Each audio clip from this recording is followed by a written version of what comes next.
बात को जब 400 की ये बात करते हैं तो देश की जनता ये समझ रही है कि 400 की जो पार की बात है, सरकारी गवाह बनाया है उस व्यक्ति ने इलेक्ट्रोल के माध्यम से 55 या 59 सरकारें आई और गई, तब भी ईडी थी और सीबीआई थी। देखिए देश में तो लोकतंत्र बचे ही नहीं। नमस्कार दोस्तों, मैं हूं राजन ओझा और आप देख रहे हैं राज 24 न्यूज।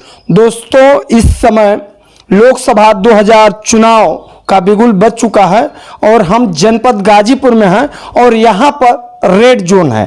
अभी तक बीजेपी सहित सिर्फ सपा से अफजाल अंसारी के सिवा अभी तक कोई भी पार्टी ने अभी तक प्रत्याशी नहीं उतारा है। इस पर हम चर्चा करेंगे। कोई अपराधी ये जिसको इन्होंने अपराधी घोषित किया, जैसे असम के मुख्यमंत्री को आप ले लीजिए। असम के मुख्यमंत्री को ये कहते थे, जब तक वो इनके साथ नहीं थे, तो ये कहते थे कि इनके इतना बड़ा कोई भारत की धरती पे भ्रष्ट नहीं है।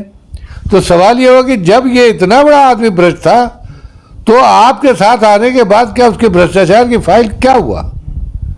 महाराष्ट्र में क्या किया आपने? आप जितने भी करप्ट लोग हैं, जितने भी करप्ट हैं, मैं नहीं कर रहा हूं, जिनको आपने पहले करप्ट घोषित किया और जब वो आपसे सट गए तो उनकी करप्शन की फाइल को आखिर ईडी कहाँ ले गई? कहाँ चली गई वो फाइलें?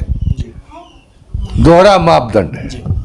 देखिए, आपने जब ये बात कह दिया कि घुमाते घुमाते कह दिया कि असम के मुख्यमंत्री सहित और महाराष्ट्र के जो हैं और ईडी सीबीआई पर बात आ गई।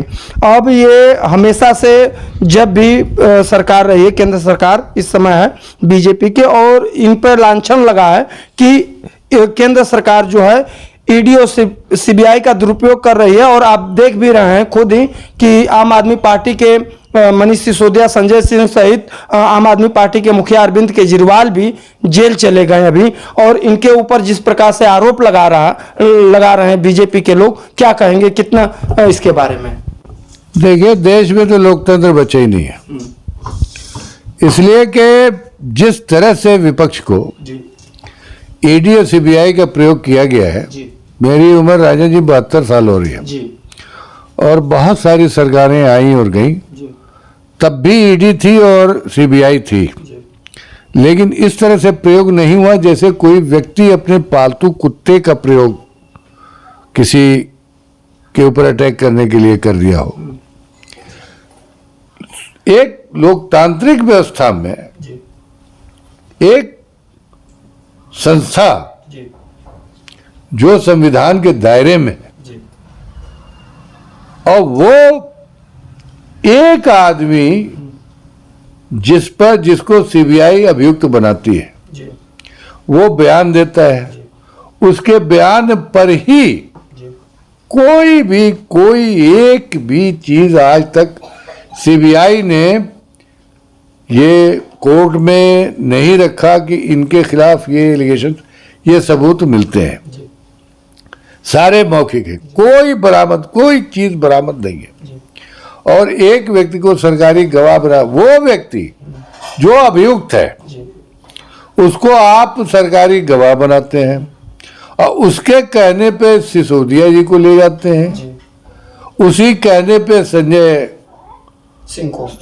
सिंह को आप ले जा रहे हो, उन्हीं के कहने पे आप जो है तो केजरीवाल जी को ले जा रहे हो। तो आपको देश के सामने, कोर्ट के सामने ये सबूत रखना चाहिए कि केजरीवाल जी के यहाँ से ये बरामद हुआ, संजय सिंह के यहाँ से ये बरामद हुआ और सिसोदिया जी के यहाँ से ये बरामद हुआ। अभी जो खबर आ रही है कि जो व्यक्ति आपका सरकारी गवाह है, जिसको ईडी ने सरकारी गवाह बनाया है, उस व्यक्ति ने इलेक्ट्रोल के माध्यम से 55 या 59 करोड़ का चंदा बीजेपी पार्टी को दिया। ये किस नियम में आता? तो जो शराब घोटाले का पैसा है वो तो उस व्यक्ति के माध्यम से आपके खाते में चला गया, तो सीबीआई को उसको खंगालना नहीं चाहिए और ईडी को। ये भारत की 2 स्वच्छंद जांच एजेंसियां हैं। अब इनके ऊपर लांछन लग रहा मामला, हालांकि सुप्रीम कोर्ट में चला गया है। अब ईडी और सीबीआई को खुद ही अपने साख को बचा करके रखना चाहिए कि दूध का दूध पानी का पानी। ईडी और सीबीआई आज की तो है नहीं, पहले भी रहा है, आज भी रहा है। लेकिन जिस प्रकार से बीजेपी के ऊपर, अब बीजेपी के ऊपर विपक्ष लांछन लगा रहा है कि ईडी और सीबीआई का दुरुपयोग किए हैं, तो अब इसमें सत्य तो करना पड़ेगा। क्योंकि महाराष्ट्र के जो आप बात कर रहे हैं, पहले विपक्ष में रहा करते थे अजित पवार अभी आ गए हैं सत्ता पक्ष में आ गए हैं। इनके ऊपर पहले ईडी और सीबीआई से डराई है, अब इनको सत्ता पक्ष में ले लिया। तो इस तरह से ईडी और सीबीआई को अपने साख को बचाने के लिए शिबू सोरेन के देखिए ना जी, आप उठा लेंगे जी, आप जिसको चाहिए उठा ले जाइए। आप राहुल जी के और सोनिया जी के आप जो है तो पीछे पड़े रहे जी, आप अखिलेश जी को नोटिस आपने भेज दिया जी, आपने ममता बनर्जी को। आप चाहते क्या है? अगर आप चाहते हैं कि आपके इन जो आप कर रहे हो सीबीआई और ईडी के माध्यम से जो देश के सामने आप अपना चरित्र रख रहे हो, उससे तो बिल्कुल स्पष्ट है कि आपके लोकतंत्र में कोई ना विश्वास है और ना आस्था है, ना भारत के संविधान में आपका विश्वास और आपकी आस्था नहीं है। आप चाहते नहीं है कि इस देश में विपक्ष हो। जी, बिल्कुल। आपने कांग्रेस का अकाउंट सीज कर दिया। जी, आप सोचते हैं कि भाई चुनाव में अभी लेटेस्ट इन्होंने जी, आम आदमी पार्टी के ऑफिस पे ताला चढ़ा दिया। जी, क्या अधिकार है भाई आपको? जी, किस अधिकार से आपने आम आदमी पार्टी के ऑफिस पे ताला चढ़ाने का कौन सा अधिकार है? इसका मतलब यह कि आपका लोकतंत्र और भारत के संविधान में विश्वास नहीं है। शासन सत्ता के बल पर और उन सारे लोगों, उन सारी संस्थाओं की विश्वसनीयता देश की जनता के सामने गिरी है, जिन लोगों ने असंवैधानिक काम किया और कर रहे हैं। सबसे ज्यादा अगर इस रिजिम में राजन जी, अगर सबसे ज्यादा अगर साख गिरी है तो ईडी और सीबीआई की गिरी है। और एक चीज और है कि इस तरह से ये इस देश का न लोकतंत्र सुरक्षित रहेगा और न इस देश का संविधान सुरक्षित रहेगा। इसलिए मैं कह रहा हूं कि ये जो चुनाव होने जा रहा है, ये वैचारिक चुनाव है।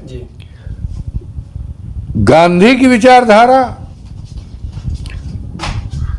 कि गोडसे की, बाबा साहब की विचारधारा के रज्जू भैया की, आरएसएस वालों की, इनकी विचारधारा, इसमें इस देश को जैसे छिन्न भिन्न कर देने का पूरा इन लोगों ने एक योजना बना लिया है कि इस देश को छिन्न भिन्न। हमारे देश की ताकत है, सारे धर्म सारी जातियां मिलके तो भारत बनता है। और आप क्या चाहते हो? मुसलमान को हिंदू से लड़ाओ, हिंदू को मुसलमान से लड़ाओ, सिख को हिंदू से लड़ाओ, हिंदू को सिख से लड़ाओ, फिर हिंदू में जाओ, अगड़ी को पिछड़ी से लड़ाओ, पिछड़ी को दलित से लड़ाओ। लड़ाते रहो, पूरे देश को घुमा घुमा के एक वर्ग से दूसरे वर्ग को लड़ाते रहो और उससे राजनीतिक लाभ उठाते रहो और सत्ता में अपने आप को बनाते रहो। इस पर देश की जनता बहुत विचलित है। आपको एक चीज मैं बता रहा हूं, गाजीपुर का आप सवाल कब पूछ रहे थे अभी अफजाल अंसारी साहब के विषय में कि लोग कितना चाहते हैं। मैं बता रहा हूं कि मैंने बहुत सारे लोगों से जो पूछा जो अफजाल अंसारी को पसंद नहीं करते हैं, मैं फैक्ट बता रहा हूं। तो मैंने पूछा कि अगर उनको पसंद नहीं करते हो तो क्या वोट उनको नहीं दोगे? तो कहा कि वोट तो देंगे लेकिन अफजाल अंसारी को वोट नहीं दे रहे हैं, इंडिया गठबंधन को देंगे। तो हमने कहा तो अफजाल अंसारी को पहुंच जाएगा? तो कहा ठीक है वो पहुंचा। अफजाल अंसारी का सवाल नहीं है, सवाल आज देश के संविधान का है, देश की के लोकतंत्र का है। यहाँ सारे प्रश्न इसके सामने सब गौण है। और किसने क्या किया, सांसद या विधायक रह के, आज ये प्रश्न नहीं है। आज ये प्रश्न है कि ये देश 400 की बात क्यों करते हो आप? सवाल ये उठता है 400 की बात आप क्यों करते हो? 400 की बात इसलिए करते हो ना कि 400 की संख्या जब आप के संविधान को, क्या 400 की बात है? सरकार तो 272-73 पे बन जाएगी आपकी, तो ये 400 पार क्यों कर रहे हो आप? इसका मतलब कि आप 2/3 बहुमत की बात करते हो। संविधान को नष्ट विनष्ट करने के लिए आपको 400 चाहिए। और इस बात को जब 400 की ये बात करते हैं तो देश की जनता ये समझ रही है कि 400 की जो पार की बात आप कर रहे हो, ये इसके पीछे धारणा क्या है, आपकी मंशा क्या है, आप चाहते क्या हो, आप के अंदर क्या पक रहा है। पिछली बार तो पब्लिक नहीं समझ सकी थी, लेकिन अब खूब समझ रही है। आप कहीं कहीं अजीब अजीब शगुफा छोड़ देते हो। इस आपने 3 साल पहले एनआरसी का कानून पारित हुआ था ना, तो इस चुनाव के बीच में ही आपने इसको क्यों लागू किया? 6 महीने पहले लागू करते, 1 साल पहले लागू करते, या फिर प्रतीक्षा करते कि दोबारा चुनाव जीत के आएंगे। राजन जी, स्थिति बीजेपी की देखिए है बहुत खराब, समझा? इनको जितना पाना था वो 2019 में पा चुके, इनको अब जाना है, घटना है। और कम से कम देखिए, मेरी फिर आपसे मुलाकात होगी, कम से कम जो इन्होंने पाया है उसमें से 125 सीट पूरे देश में ये लूज करेंगे। अगर ये लूज नहीं करेंगे, मेरी आपकी मुलाकात होगी तो आप कहेंगे कि आपने ये बात अतिशयोक्ति कही थी। बिहार की जो स्थिति है आप देख रहे हैं, बंगाल की जो स्थिति है आप देख रहे हैं, उत्तर प्रदेश में कैंडिडेट नहीं मिल रहा है, आप ही के जनपद में नहीं मिल रहा है।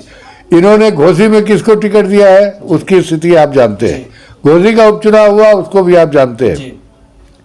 देवरिया में क्या है आप देख रहे हो, जौनपुर में क्या है आपसे छिपा नहीं है, आप देख रहे हो। इसमें चंदौली में क्या हुआ है वो आप देख रहे हैं। ये सिर्फ ताल ठोकने से काम चलने वाला नहीं है। और चाहे आप जो भी जुक्ति करो, कांग्रेस के अकाउंट पे पहरा बैठाल दो, आम आदमी पार्टी को काम कर दो, अब किसको ले जाओगे? आप मान सिंह को ले जाओ पंजाब से, वहाँ ममता बनर्जी जी को ले जाइए, तो क्या समझ रहे हैं आपके जनता इसको आपके इस कार्यप्रणाली को की तारीफ कर रही है। इसको आप हिंदुत्व पर चुनाव लड़ेंगे कि अब वो तो फेल हो गया। पहले तो आपने नाटक किया, अयोध्या को लाए, जो राम को लाए हैं हम उनको लाएंगे, जैसे मालूम हो रहा है कि राम जी का जन्म इन्हीं के कार्यकाल में हुआ है। वो राम जो आदर्श, और हमारे देखिए धारणा है ना, राम राम, एक राम अजन्मा है, एक राम जन्मा है। अच्छा, इन्होंने ऐसा द्वंद्व कर लिया इसमें, ये चले तो खूब, बहुत स्पीड थी इनकी, जो गोदी मीडिया इसने बड़ा हो हल्ला किया, लेकिन आते आते नतीजा ये हुआ कि टाय फिस हो गया। जो राम जन्मभूमि की भूमि के क्रय विक्रय में घोटाला कर जाए, जो पुरुषोत्तम राम का ना हो वो किसका होगा भाई? और जो शीर्ष शासन पर बैठे और अपने भाई का ना हो, वो ऐसे ही हमें तो लंका का रावण याद होता है कि वो भी अपने भाई का नहीं हुआ। कभी मैं देख रहा था इंटरव्यू, जो किसी का नहीं है, किसी का है नहीं, परिवारवाद का भी की बात करते हैं। आज बीजेपी के जो बुजुर्ग नेता है, जो बड़े नेता है, सब अपने अपने लड़कों का, अपने परिवार का, अपना बेटी बहू की वो बायोडाटा लेके ये सब के सब टिकट मांग रहे। बहुत से उसमें कामयाब हो गए और बहुत से अभी इसकी नाराजगी को लेके है। उसमें सिर्फ एक नितिन गडकरी जी ने ये कहा था कि जिस दिन ये बात आएगी उस दिन हम रिजाइन कर देंगे।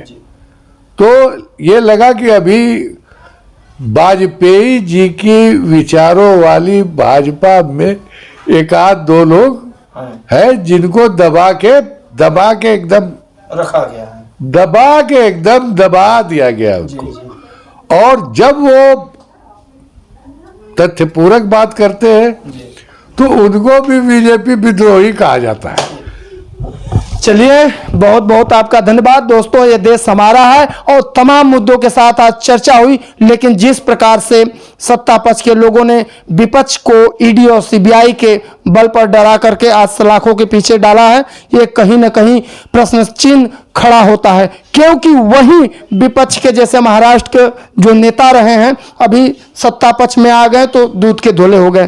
तो ये तमाम विषयों के साथ, तमाम चर्चा के साथ हम अपनी वाणी को यहीं पर विराम रखते हैं। और आपको वीडियो कैसी लगी जरूर कमेंट बॉक्स में सुझाव दीजिएगा। तब तक के लिए कैमरा पर्सन राहुल पांडे के साथ गाजीपुर से राजन उजाग रिपोर्ट। धन्यवाद, शुभकामना।